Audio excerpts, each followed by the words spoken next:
올해 주식시장의 바로미터인 금리를 어떻게 볼 것인가 오늘 그 얘기를 조금 또 어려워하시니까 좀 쉽게 알겠습니다. 얘기하겠고요. 네. 왜 그러면 뭐 실적도 있고 말씀드린 것처럼 뭐 여러 이슈가 있는데 왜 시장이 이렇게 금리 하면서 금리 동향에 이렇게 주목을 하는 거죠?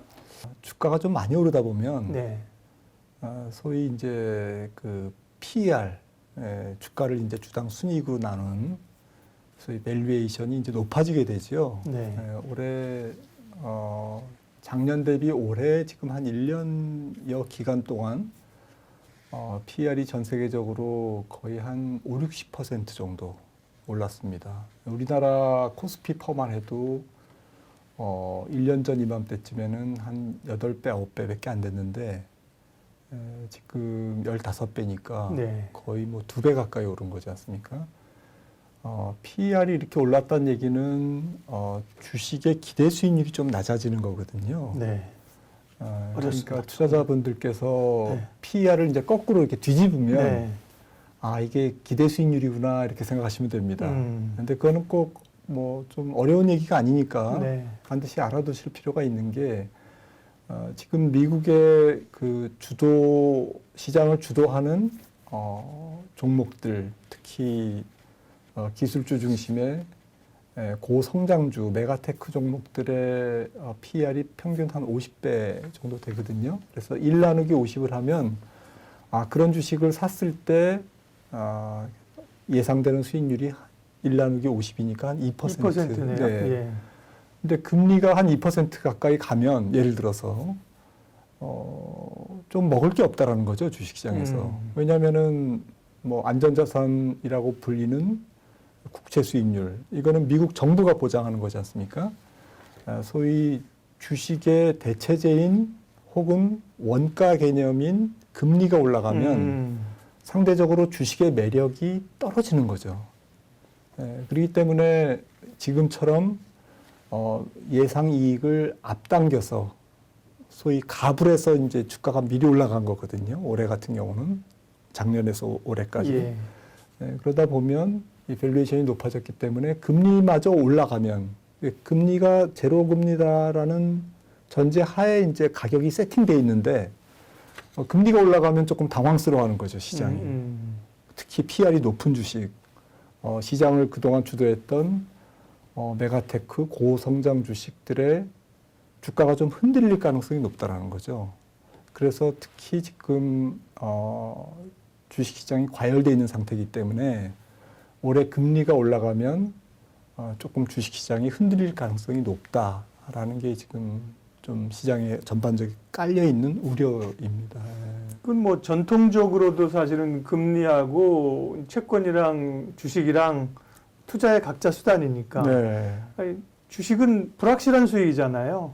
꿈은 한 20%, 30% 수익을 원하지만 되는 건 아닌데, 그죠? 맞습니다. 예, 뭐 평균적으로 예를 들면 평균적으로 5% 수익이 난다고 하는데 저쪽에서 그냥 가만히 앉아서 보장해주는 채권 수익률로 10%죠. 그러면 그걸로 간다는 거죠, 돈이. 그렇습니다. 그러니까 이제 금리가 낮을 때 주식시장이 더 투자 여력이 생기고 네.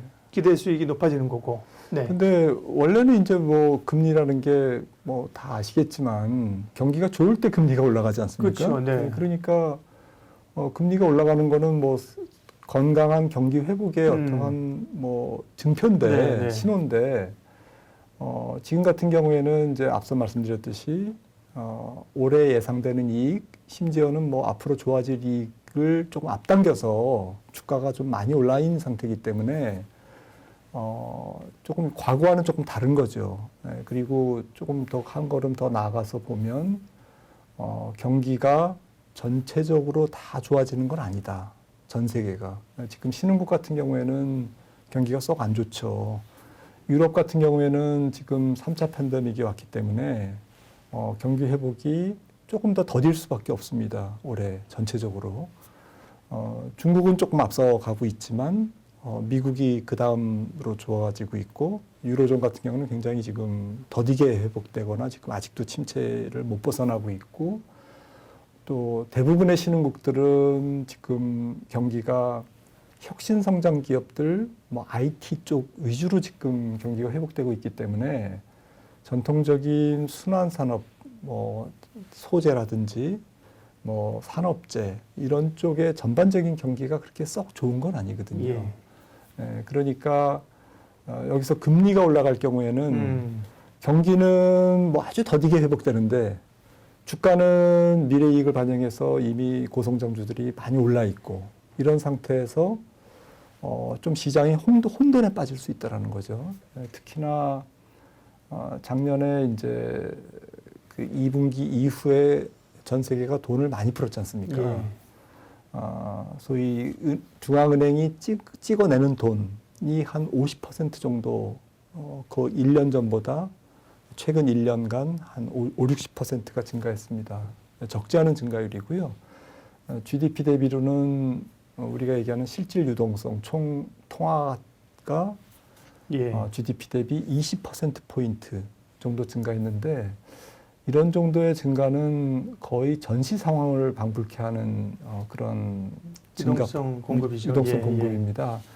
근데 유동성 공급까지는 좋았고 이 유동성 공급 때문에 또 제로금리 때문에 주가가 오른 건 좋았는데 보통 물가는 이런 유동성 증가에 한 1년 정도 후행해서 올라가는 속성이 있거든요.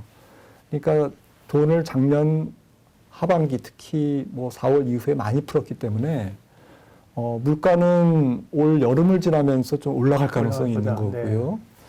더군다나 돈을 많이 풀다 보니까 지금 유가나 구리나 이런 상품 가격, 수입 원자재 가격까지도 같이 올랐습니다. 비트코인도 그렇고. 네, 비트코인도 예, 대표적으로 예. 그렇고요. 그래서 사실은 유가가 지금 뭐 WTI 기준으로 57불, 8불, 브렌트유 기준으로 60불인데 이 가격은 사실은 코로나 이전의 경기가 2019년에 굉장히 좋을 때, 세계 경기가 굉장히 좋을 때의 평균 유가입니다. 그러네요. 네, 2017년부터 19년까지의 평균 유가거든요.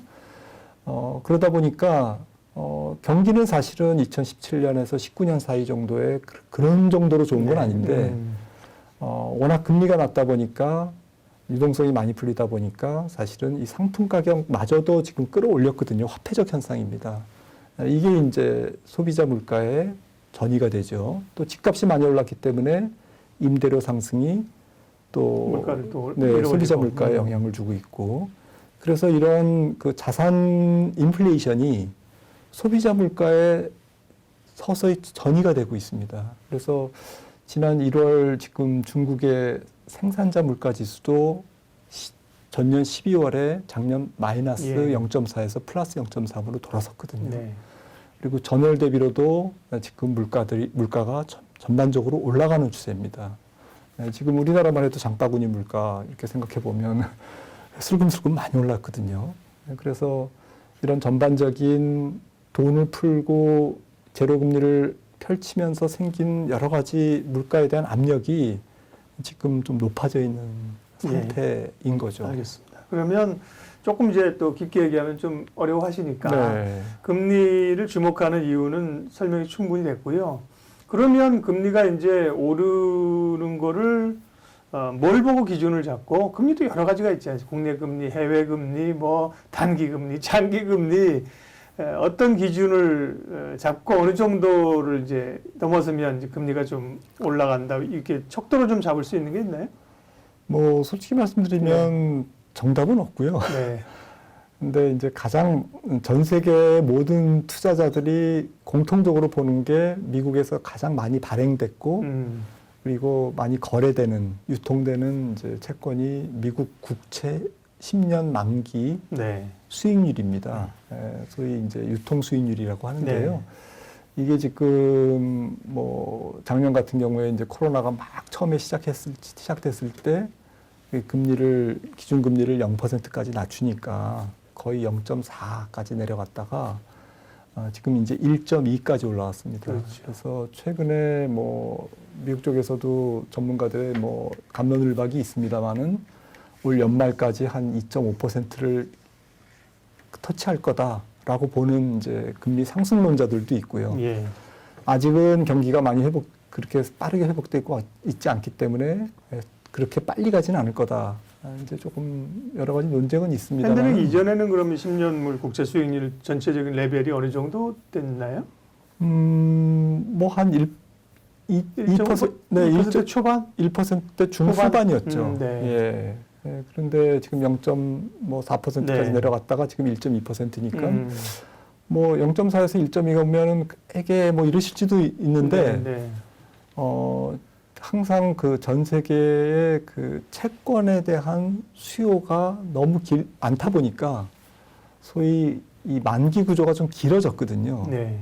그래서 이게 만기 구조가 길어지면 어떤 일이 생기냐면은 2013년에 테이퍼 텐트럼이라고 아마 들어보셨을 텐데 버냉키 의장이 당시에 850억 달러 정도를 월 채권을 매입했는데 연방준비위원회가 그거를 앞으로 이제 좀 줄여갈 거다, 줄여갈 거다라는 걸 이제 테이퍼링이라고 표현했고요. 양적 완화 규모 축소, 이걸 테이퍼링이라고 하죠. 네. 그런데 2013년 5월에 의회에서 버냉키 당시 연준 의장이 발언을 한 다음에 주가가 굉장히 많이 흔들렸어요. 그 이유를 나중에 보니까 너무 사람들이 채권의 그 만기 구조를 길게 가져가니까 금리가 조금만 변해도 소위 채권 가격에 어떤 큰 부담이 생기는 거죠. 그래서 그 부분이 다시 주식시장에 또 전가가 되고 이른바 테이퍼 텐트럼이라고 이제 주식시장을 한번 크게 흔들었습니다. 텐트럼은 이제 발작이죠, 발작. 충격을 준다는 실제로 그 채권 매입을 줄이기 시작한 거는 2014년 들어서 1월부터고 미국이 금리를 인상한 것은 2015년 말이거든요. 그러니까 사실 채권 매입을 먼저 줄이기 시작하는 게 실질적인 금리 인상이라는 시그널을 주는 어떤 거죠. 긴축에 한 2년 정도 선행한 거죠. 그렇다고 보면 지금 같은 경우에는 2023년에 아마 금리를 좀 올릴 수 있다. 뭐 가봐야겠지만 뭐 그렇게 얘기하고 있는데 그러면 D-2년 하면 올해 연말 정도에는 이제 채권 매입을 줄이기 시작할 수가 있는 거고 그 당시보다는 지금 한 400억 달러 정도가 많게 지금 진행되고 있거든요. 그러니까 만약에 연말 정도부터 채권 매입을 줄이기 시작한다면 올 뭐 상반기나 뭐 여름 정도에는 이제 시장에 연준이 소통을 할 수가 있는 거죠. 워닝을 줄 수 있는 거죠. 그런 측면에서도 올해는 이제 금리 인상에 좀 스트레스를 받을 수밖에 없는 상황이라고 봅니다. 그러면 어쨌든 대표적으로 보는 게 미 국채 10년물 수익률을 체크를 해야 되고요. 이제 시기는 올해 연말로 가까워질수록 그러면 지금 1.2% 수준인데 이 정도를 넘어가면 시장에 부담되는 수준이라는 게 대충 좀 뭐 레벨로 이렇게 얘기해 줄 수 있나요? 예를 들면 뭐 2% 이상이라든지? 네, 그게 정답은 없겠습니다만은 제 생각에는 한 1.5가 넘어가면 시장이 뭔가 힘이 좀 떨어질 수가 있고 그 다음에 2%가 넘어가면 앞서 말씀드렸듯이 퍼가 50배 정도 되는 종목들이 조금 뭐 이렇게 시달릴 수가 있습니다. 그래서 저는 좀 1.5에서 2%를 조금 주식시장 입장에서는 좀 부담스러운 수준. 1.5가 넘어가면 좀 부담을 느끼기 시작하고 2%가 이제 넘어가기 시작하면 시장이 크게 흔들릴 수가 있는. 그러니까 지금으로서는 뭐 아직 여유가 조금 남아 있다고 볼 수 있죠. 최근에 조금 올랐다가 다시 내려왔잖아요. 10년물이 그죠? 맞습니다. 그러면 금리가 이렇게 그게 뭐 언제가 될지 정확히 모르겠으나 금리의 수준만 봐서 10년물 기준으로 1.5, 2%를 넘어간다고 하면 혹은 넘어간다는 신호가 시장에서 보이기 시작하면 주식시장은 소위 텐트럼, 발작을 보일 수 있겠네요. 그렇습니다. 기술적 피로도가 높아져 있고 또 일부 종목 같은 경우에는 좀 과열돼 있기 때문에 좀 뭐 전체 시장이 조정을 보일지 그런 과열돼 있는 종목 중심으로 조정을 보일지는 뭐 단언할 수 없겠으나 아무래도 주식시장이 조금 비싼 종목부터 좀 흔들릴 가능성은 있다 이렇게 봅니다. 그럼 올 상반기까지만 주식하고 슬슬 줄여야 되네요. 그런데 꼭 그렇지는 않은 게 제 생각에는 과거보다는 어쨌든 전체적으로 서로 금리가 잠깐 오른다 해도 이게 계속 올라가기는 좀 쉽지 않거든요. 왜냐하면은 전 세계 경제가 그렇게 아주 세지 않고요. 또 물가가 올라가다 보면 전체적으로 자산 가격이 조정을 받으면 또 이런 단기에 이제 조금 오버슈팅한 그런 금리가 다시 또 내려올 가능성이 있습니다. 그리고 전 세계에 위험자산, 주식이나 이런 위험자산을 많이 투자하고 있기 때문에 전 세계 기관 투자가들이 또 연기금들이 채권 수요가 굉장히 커졌습니다. 지금. 예. 그래서 금리가 올라가면 채권값이 떨어진다는 얘기인데요. 기회다 하면서 금리를 뭐 또 다시 채권을 다시 사들이기 굉장히 시작하면 사들일 가능성이 있습니다. 또 채권 가격은 떨어지고. 네, 그래서 이게 조금 단기에 좀 확 올랐다가 또 짧은 기간 내에 다시 떨어지는 그런 채권 시장의 변동성이 좀 예상이 됩니다. 네. 연준이나 미국 행정부의 이 태도 이걸 좀 알고 싶어요. 이제 연준은 중심을 좀 잡아주는 것 같은데 지금 제니 옐런이 미 재무부 장관이 되고 또 미국이 이 경기 부양책을 추가 부양책을 계속 내놓게 되면 채권 발행을 계속 많이 하게 되지 않습니까? 그러면 금리는 어떻게 되는 겁니까? 네. 그러니까 이제 묵직하게 네. 금리가 올라갈 가능성이 매우 높다고 봐야죠. 네. 그만큼 지금 말씀하셨듯이 채권 발행이 이제 앞으로 계속 늘 가능성이 있고요. 사실은 12년 전에 리먼 브라더스의 글로벌 금융위기 때 예. 미국이 채권 발행을 많이 했거든요. 근데 10여 년 만에 또다시 이번에 코로나 사태로 어떤 국가 부채가 늘어나고 네. 또 이번에 바이든 정부가 좀 공격적으로 부양책을 계속 진행할 가능성이 높다 보니 당초 예상보다는 이제 채권 수급에 의한 금리 상승 가능성이 좀 높아진 건 사실이고요. 네. 그럼에도 불구하고 전체적인 시장 금리는 좀 안 오를 거라고 사람들이 보는 이유가 어찌 보면 부채를 많이 졌기 때문에 금리가 올라가면 정부가 큰일 난다. 지금 GDP 대비 미국 재무부의 이자 지급 비용이 한 1.6%인데 옛날에 높았을 때는 3%였거든요. 예. 근데 1.6% 정도에 유지하겠다라는 겁니다. 그러니까 금리를 시장에서의 어떤 그 유통되는 금리를 계속 채권을 사든지 어떤 방법을 수단과 방법을 가리지 않고 금리를 좀 낮춰서 유지하겠다. 근데 지금도 의지가 굉장히 강합니다. 지금도 미국의 지표 금리나 기준 금리는 잡고 있는데 실세 금리나 기대 그 인플레이션이 올라가는 거잖아요. 예, 그러니까요. 예, 근데 이제 제 생각에는 네. 상상하건대 예. 제가 연준이랑 통화한 건 아니고요. 네. 상상하건대 연준은 그렇게 초조해하지 않을 것 같아요. 금리 잡는 거에 대해서. 왜냐하면 미국도 잠재 성장률이 그렇게 올라가는 추세가 아니고 잔잔한 추세고요. 경기가 옛날처럼 뭐 완전히 들썩여서 인플레이션이 계속 발생할 정도의 그런 경제 구조는 아니거든요. 네. 혁신 성장도 계속 일어나고 있고 그러다 보니 일시적으로 금리가 올라가면 사실은 시장 자체에 의해서 다시 또 금리가 내려갈 가능성에 대해서 연준은 가능성을 높게 보고 있다라고 저는 상상을 합니다. 생각을 합니다. 그러니까 굳이 뭐 앞으로 장기 금리가 계속 올라가서 결국 이러한 국가 부채를 늘리고 또 재정 정책을 계속 확대하면서 생기는 부담을 정부가 고스란히 떠안을 가능성, 그 위험에 대해서 당장 가시적인 기간, 뭐 앞으로 5년, 10년 이내에 그래서 아주 큰일이 날 가능성은 좀 현실적으로 낮거든요. 네.